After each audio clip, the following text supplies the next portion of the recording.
Hello, good morning, and welcome back to another exciting session. Last time we spoke about, really it was part one of this discussion, is kind of what is virtualization, how can it benefit your business operations, with the expert himself, Tim Howard. Always a pleasure to have you in on a session to shed light on a very important decision point for defense contractors, but really for any company that is under a compliance requirement. Tim, thanks so much for joining us today. Thanks so much for having me again, Greg. It's always a joy to start off a morning like this where we can kind of talk about how we can help contractors ultimately become CMMC compliant without lifting as heavy of a lift as being required out there. That I always feel very motivated to try and help others achieve that goal, and especially for the smaller contractors that are really debating on, hey, how in the world is this ever going to be achievable from a small company perspective? Absolutely. And as we know, about 70% of the defense industrial base is made up of about 300,000 contractors, both subs and primes. About 70% of them are small businesses below 100 people, which is pretty amazing. And we know how difficult it is for these companies to invest, six figures in a compliance requirement that may not pay them, back for years to come. Yeah. Make the right decisions so they can minimize resources, both time and money. Yeah, I think the answer ultimately somehow is going to be virtualization, whether you're doing it in-house or on, say, government cloud. The key here is that you've got to protect the assets. And so you're going to store that information somewhere. Then how do you access it securely? Okay, and the big push is go GCC High because, if you're a Microsoft shop, it's a Microsoft solution and they connect all the dots there, okay? And that seems like the easy choice for many companies. It is expensive and honestly, it doesn't perform really well, at least from what I've heard from the contractors that say, hey, kind of slow, clunky. It's not as seamless as if I was just doing it on my own desktop. Yeah, meet them in the middle, I think, where a lot of solutions force them to choose one aisle or the other, which I think it's conflicting for the mind of a leader of a company because they don't want to radically change the culture where it could almost take them in a bad direction. We saw that a lot with companies rushing to the cloud. They were putting everything in cloud environments and realizing that later down the road, difficulties with that. And now we see companies wanting to take it back under their house and under their roof, because it feels better at night to know that, the data sits in your house, in your office, and you can see it. So it's more tangible. And I think executives still love that tangible nature of, somebody's going to those servers and configuring it, versus in the cloud, you don't know who's supporting it, who's servicing it, where it's being shipped out to, whether that's in the US or outside the US, and it creates a lot of confusion and uncertainty. And CMMC obviously has then complicated that, because you're exactly right. Especially during COVID times, we rushed to push everything out so where we could virtualize it and get access to it. Often that meant that we went to cloud infrastructure. And now essentially they're saying, okay, well, now you got to move it into a totally different cloud, or you've got to, do all this other stuff. And it's become way more expensive than what most firms have realized. They move to the cloud so to simplify things, and they think it's going to lower cost. But the compute ends up being more costly than if they had just had a server in-house. And I think the answer is both.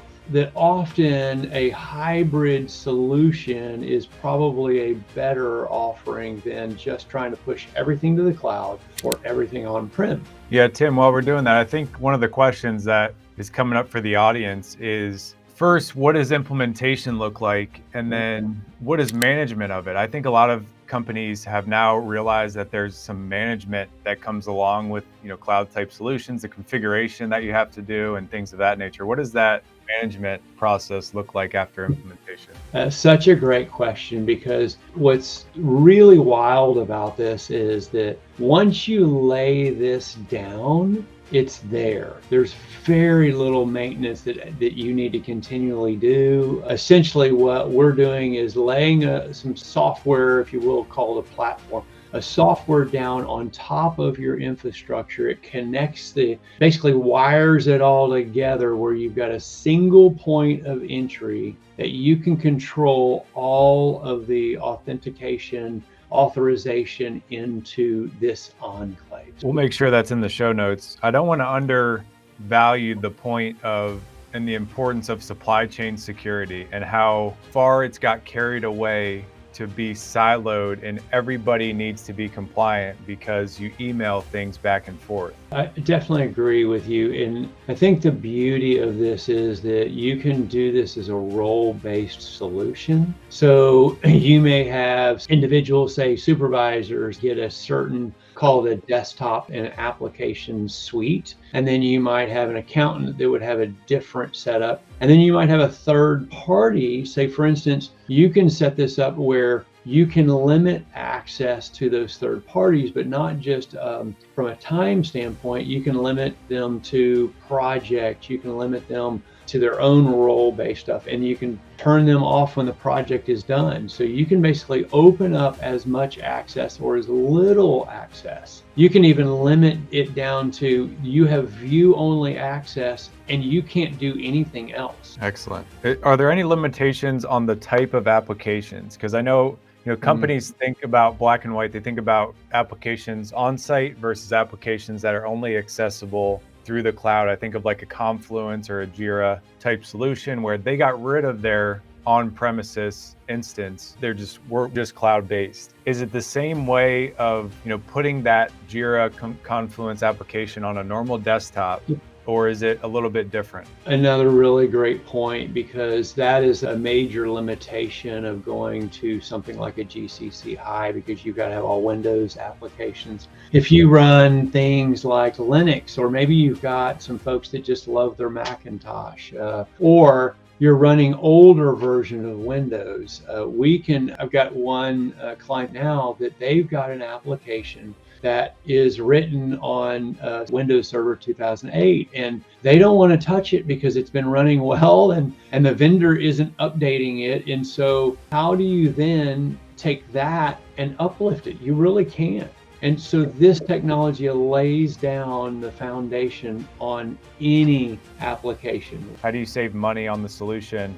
And how do you ensure that it's not a bait and switch where it's $10 to get on this solution and then the resourcing costs exponentially increase like after the first year? It's like one of those subscriptions. Netflix increases by double the price. Yeah. You still want Netflix, but they just got you kind of by the foothold. Yeah, great question. There's several options there. So our job is to really train companies up. Now, we do manage those environments for people. What we typically suggest, because there's some complexities in laying it out, configuring it, making sure that it does meet the actual CMMC level configuration. So we do help companies set that up. We can always oversee the management of it. It's not expensive at all. Yep, absolutely. Yeah, one of the questions, and I think you answered it, but may require a few more details, Keith asked, is cloud-based virtualization. Yeah, so we have to keep in mind that you still need to have FedRAMP approved for CMMC. Okay? For CMMC focused implementations, you've got to be in a FedRAMP approved solution, okay, or cloud. And quite honestly, some of our tools don't have the official designation yet. They're in process of getting those designated. But if you've got part of your business that's not in CMMC, it's a beautiful solution to be able to virtualize a lot of this. Absolutely. We see these threats come into our business and our clients' businesses, and we always joke, which is, up the physical aspect is getting chips in our arms to, make sure we authenticate that way, because they can't, take the chip out and try to authenticate. It's like in the movies when they cut off the finger to put it on the fingerprint scanner. But, that's where we're headed with the rings, with the YubiKeys attached to our keychains and things that people would have to steal physically in order to get into it, because as we know, stealing things digitally is just, a couple lines of code away in today's world. So it's extremely scary, and folks should think about moving to more of that physical authentication. It is very scary. In fact, I actually know a guy that's got several of those RFID chips implanted in his hand, and he'll tell you that he can, if he were to ask you for your phone and you give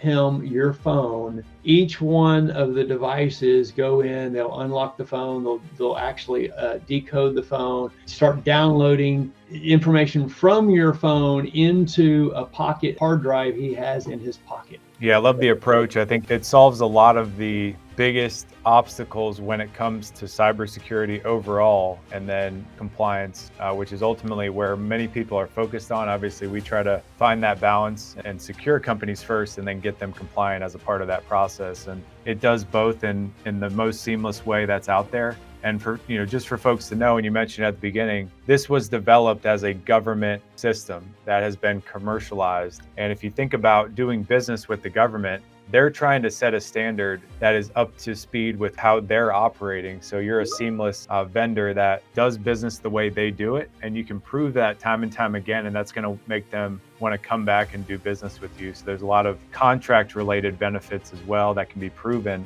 as a part of this process. If you want to learn more, feel free to reach out to Tim. We'll make sure that all of his information is in the show notes here and on LinkedIn, or reach out to us, and we're happy to have a conversation to send you over to Tim and his team and all the great things that they're doing. Howard, always a pleasure to collaborate. Greatly appreciate your partnership and everything you're doing for this ecosystem, and absolutely looking forward to continuing the conversation here. Greg, I really appreciate the time. It's always a joy to chat about this with you. And like I say, our objective is to help firms, help secure national security. This I'm very passionate about because I think that it is just a brilliant way to be able to get companies with where they need to be without a big heavy lift. And so what I mentioned earlier was that if you want to look at that slide deck, you can just go slides.fortifieddesk. And then I do have a comparison in there that if you went to fortifieddesk.com and then /compare, there's a really good analysis between some of the different solutions that are out there like GCC and Prevail, and you can kind of see how they stack up. And one might work better for the other, but at least this will give you an option if you want to head down. Yeah, absolutely. And it's a powerful option, one that we see is very right for where the market is and where the perspective of defense contractor executives are. We'll make sure to go on LinkedIn and answer the additional questions that folks had. But really appreciate everybody joining in, and make sure to check out our future sessions here. Thanks so much, Tim. Yeah, thanks so much. Cheers.